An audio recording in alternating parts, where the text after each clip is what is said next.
Fifth one, sixth one, seventh one, இந்த மூணையும் பாருங்கள். இந்த மூணுமே வந்து கொஞ்சம் வித்தியாசமாகவே இருக்கும். என்னென்னா இப்போ இதே சமம் வந்து உங்களுக்கு புரிகிறதுக்காக நான் வேறு மாதிரி பார்க்குறேன். y = x plus e⁻x plus log x இப்படி தனித்தனியாக இருக்குன்னு வச்சுக்கலாம். அல்லது y = x e⁻x ரெண்டுமே மல்டிப்ளிகேஷனில் இருக்குது. இப்போ இதை தனித்தனியாக இருந்துச்சுன்னா இதை எப்படி நம்ம டிஃப்ரென்ஷியேட் பண்ண போகிறோம்னா எக்ஸை டிஃப்ரென்ஷியேட் பண்ண போகிறோம். பவரில் 1 இருந்தாலே அதை டிஃப்ரென்ஷியேட் பண்ணால் அதுக்கு முன்னாடி உள்ள கோஎஃபிஷியன்ட் என்ன இருக்கோ அதான் வரப்போகுது. அப்போ எக்ஸை டிஃப்ரென்ஷியேட் பண்ணால் கோஎஃபிஷியன்ட் பவரில் 1 தானே இருக்குது, 1 டிஃப்ரென்ஷியேட் பவரில் 1 இருக்கிறத டிஃப்ரென்ஷியேட் பண்ணால் கோஎஃபிஷியன்ட் என்னவோ அதான் வரப்போகுது. அப்போ என்னது ஆன்சரு 1.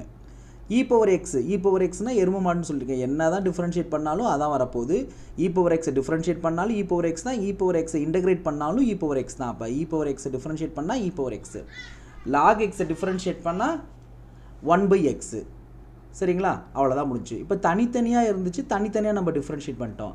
ஆனால் இது ரெண்டுமே என்ன எப்படி இருக்குது, மல்டிப்ளிகேஷனில் இருக்குது. அப்போ என்ன செய்ய போகிறோம், இதை யூவி மாடலில் போட போகிறோம்.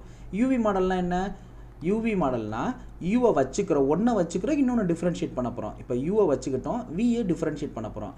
அடுத்தது வியை வச்சுக்கிட்டு யூவை டிஃப்ரென்ஷியேட் பண்ண போகிறோம். ஸோ இப்போ 2 தான் இருக்குது. 2 இது எப்படி டிஃப்ரென்ஷியேட் பண்ணலாம், முதல்ல எக்ஸை வச்சுக்கலாம், எக்ஸை வச்சுக்கிட்டு e⁻x டிஃப்ரென்ஷியேட் பண்ண போகிறோம். எப்போது டிஃப்ரென்ஷியேட் பண்ணுறத ப்ராக்கெட்டில் போட்டுக்கணும். இப்போ e⁻x டிஃப்ரென்ஷியேட் பண்ணியாச்சா, அடுத்தது e⁻x வச்சுக்கிறோம், எக்ஸை டிஃப்ரென்ஷியேட் பண்ண போகிறோம். எக்ஸ்னா பவரில் 1 இருந்தாலே அதை டிஃப்ரென்ஷியேஷன் பண்ணுறப்ப என்ன செய்யணும், முன்னாடி என்ன கோஎஃபிஷியன்ட் அதை போட்டுக்கலாமா. ஸோ 1, அவ்வளோதான் முடிஞ்சு போச்சு. ஸோ இப்போ கொஷினில் 3 இருக்குங்களா, இப்போ 2 இருந்துச்சு, ஸோ யூவி மாடலில் போட்டேன். இப்போ 3 இருந்துச்சுன்னா y = x e⁻x log x அப்படி இருக்குன்னா நம்ம இதில் ஏதாவது 2 வச்சுக்கிட்டு 1 டிஃப்ரென்ஷியேட் பண்ண போகிறோம். ஸோ இப்போ இதை டிஃப்ரென்ஷியேட் பண்ணலாமா, மொதல் 2 இருக்குது நம்ம எக்ஸையும் e⁻x நான் வச்சுக்கிறேன். கடைசியாக இருக்க log x டிஃப்ரென்ஷியேட் பண்ண போகிறேன். log x டிஃப்ரென்ஷியேட் பண்ணால் 1/x. அடுத்ததாக எக்ஸையும் log x-ஐயும் வச்சுக்கிறேன், x log x அதை வச்சுக்கிட்டேன். நடுவில் இருக்க e⁻x டிஃப்ரென்ஷியேட் பண்ணுறேன். e⁻x டிஃப்ரென்ஷியேட் பண்ணால் e⁻x தான் வரப்போகுது, இன்டகிரேட் பண்ணாலும் e⁻x தான். ஸோ அடுத்ததாக இப்போ 1ஐயும் 2ஐயும் வச்சுக்கிட்டேன், 3 டிஃப்ரென்ஷியேட் பண்ணனா, அடுத்தது 1ஐயும் 3ஐயும் வச்சுக்கிட்டேன், நடுவில் இருக்க e⁻x டிஃப்ரென்ஷியேட் பண்ணேன். இப்போ லாஸ்ட் 2 வச்சுக்கலாம், அதாவது e⁻x-ஐயும் log x-ஐயும் நான் வச்சுக்கிறேன். முதல்ல இருக்க எக்ஸை டிஃப்ரென்ஷியேட் பண்ண போகிறேன். எக்ஸை டிஃப்ரென்ஷியேட் பண்ணால் பவரில் என்ன இருக்குது, 1. அப்போ பவரில் 1 இருக்கிறத நம்ம டிஃப்ரென்ஷியேட் பண்ணோம்னா இங்கே எக்ஸுக்கு முன்னாடி என்ன நம்பர் இருக்குது, 1, அதுதான் ஆன்சராக வரும். ஸோ இப்போ எக்ஸை டிஃப்ரென்ஷியேட் பண்ணால் 1. இப்போ இனிமேல் நம்ம சிம்பிளிஃபை இப்படி தான் பண்ண போகிறோம். இந்த எக்ஸுக்கும் அடிச்சிடலாம். அப்புறம் எல்லாத்துலேயும் பார்த்தீங்கன்னா எல்லாத்துலேயும் e⁻x இருக்குது. e⁻x காமனாக வெளியே எடுத்துட்டா இதில் மீதி என்ன இருக்கும், 1 இருக்குது. அடுத்தது இதில் மீதி என்ன இருக்கும், x log x இருக்குது. அடுத்த லாஸ்ட்டில் மீதி என்ன இருக்கும், log x மட்டும்தான் மீதி இருக்கும். ஸோ அவ்வளோதான் முடிஞ்சு போச்சு. ஸோ இது எல்லாமே யூவி மாடல். ஒன்று தனித்தனியாக இது மாதிரி உதிரிப்பூ மாதிரி இருந்துச்சுன்னா தனித்தனியாக நம்ம டிஃப்ரென்ஷியேட் பண்ணிடலாம். இல்லை ரெண்டுமே மல்டிப்ளிகேஷனில் இருந்துச்சுன்னா யூவி மாடலில் தான் போடணும். 2 இருந்துச்சுன்னா நார்மலாக சிம்பிளாக போட்டுடலாம். 3 இருந்துச்சுன்னா ஏதாவது 2 வச்சுக்கிட்டு இன்னொன்று டிஃப்ரென்ஷியேட் பண்ணணும். ஸோ இது மாதிரி 3 ஆப்ஷனில் பண்ணணும். ஸோ இப்போ இதே சம பாருங்களேன், இப்போ இவ்வளோ நேரம் யூவி மாடலில் பார்த்தா தான் மல்டிப்ளிகேஷனில் பார்த்தா, இப்போ டிவைடில் இருக்குது, cos x மேலே இருக்குது, x³ கீழே இருக்குது, அதாவது u இது v அந்த மாடலில் இருக்கா. இப்போ இந்த சம்ம இது எப்படி பார்க்கலான்னா y =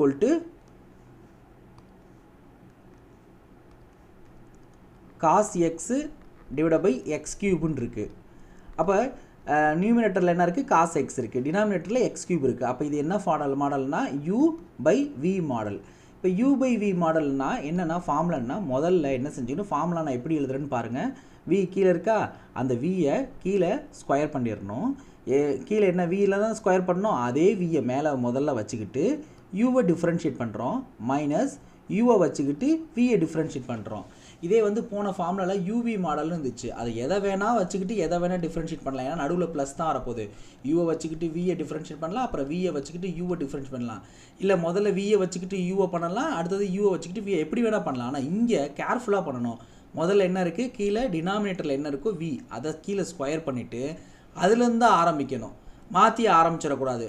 முதல்ல வியை வச்சுக்கிட்டு யூவை டிஃப்ரென்ஷியேட் பண்ணணும், மைனஸ் யூவை வச்சுக்கிட்டு வியை டிஃப்ரென்ஷியேட் பண்ணணும். இப்போ சம பார்க்கலாங்களா. இப்போ இதுக்கு இதை நம்ம டிஃப்ரென்ஷியேட் பண்ண போகிறோம்.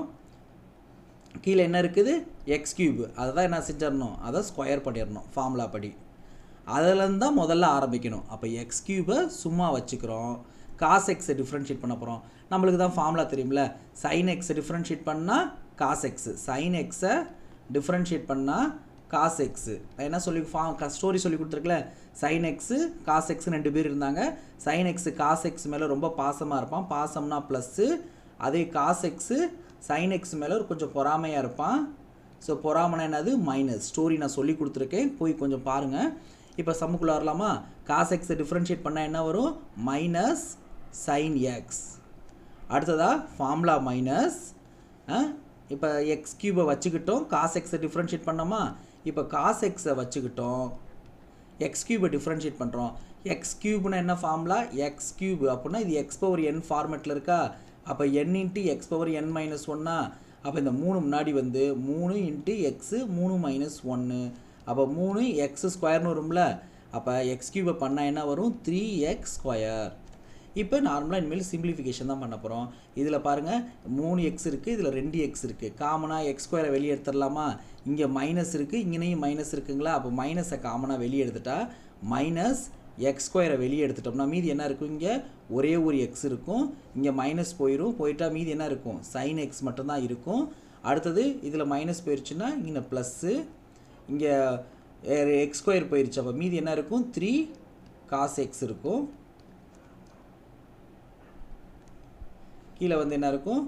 எக்ஸ் கியூப், மேலே ஸ்கொயர் இருக்குங்களா? அப்போ இந்த எக்ஸ் ஸ்கொயருக்கும் இந்த எக்ஸ் ஸ்கொயருக்கும் அடிச்சிட்டா மீதி என்ன இருக்கும்? மீதி இருக்கிறது ஆன்சர். இப்போ minus x sine x plus 3 cos x divide by x cube. அவ்வளோதான் சம் முடிஞ்சிருச்சு. இப்போ இதே மாதிரி அடுத்த சம பார்க்கலாங்களா?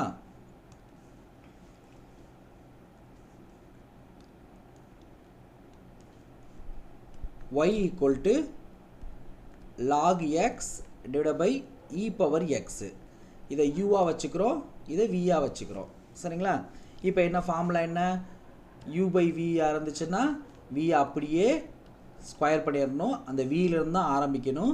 v-யை சும்மா வச்சுக்கிட்டு u-வை டிஃப்ரென்ஷியேட் பண்ணணும், மைனஸ் u-வை சும்மா வச்சுக்கிட்டு v-யை டிஃப்ரென்ஷியேட் பண்ணணும்.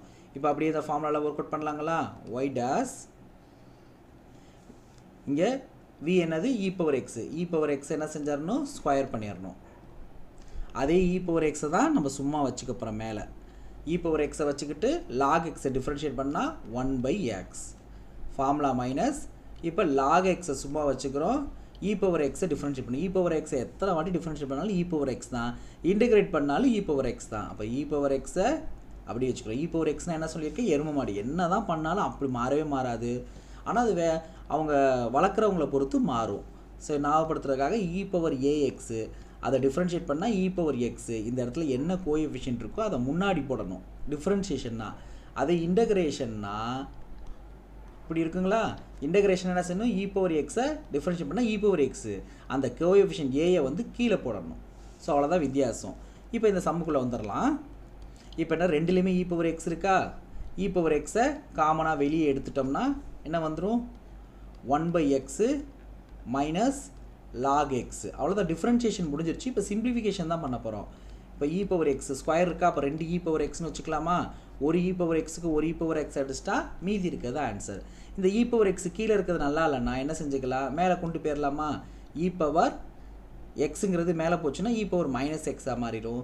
மீதி இருக்கிறது அப்படியே 1/x மைனஸ் log x. அவ்வளோதான் ஆன்சர். ஸோ அப்போ யூவி மாடல் u/v மாடல்னு 2 இருக்குது. ஸோ எங்கே வந்தால் எப்படி வந்தால் u/vன்னு போடணும், எங்கே வந்தால் யூவி மாடலை போடணும்னு கொஞ்சம் நல்லா கேர்ஃபுல்லாக பார்த்து சம்ம ஒர்க் அவுட் பண்ணுங்கள். தப்பு பண்ணிட வேணாம். தேங்க்யூ.